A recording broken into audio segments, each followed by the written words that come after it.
Once again, protests against police violence and systemic racism in the United States filled towns and cities across the country. But Friday's demonstrations had added poignancy. It was June 19th, celebrated as Juneteenth, a day commemorating the end of slavery in the U.S.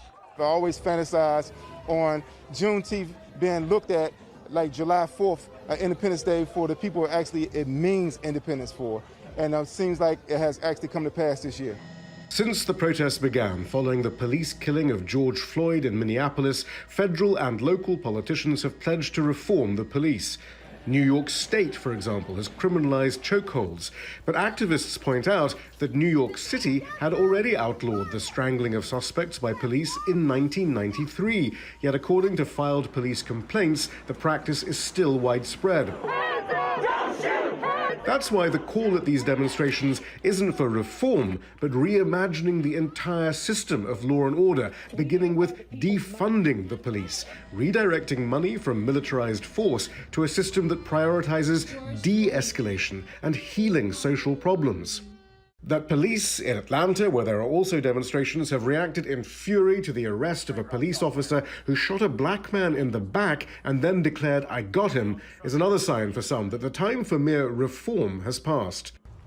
In Washington, D.C., protesters took a knee at the Martin Luther King Jr. Memorial and then marched to the Lincoln Memorial. The significance of this particular protest on the steps of the Lincoln Memorial on Juneteenth, but at a time of unprecedented nationwide protest about systemic racism, was so important to the organizers. I have a dream. This is where Dr. King gave his 1963 speech about his dream of economic and racial justice and the false promises of Lincoln's Emancipation Proclamation.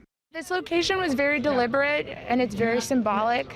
We wanted this to be more than just another protest in the streets. We wanted our collective voices to be loud enough that they hear us and that they understand that we will not stop doing this until you answer our calls for change. Here a man said, "I have a dream," and this generation will see that dream through. And 57 years after Dr. King spoke here, a multiracial coalition for racial justice appears to be holding. Shihab, Rattansi, Al Jazeera, Washington.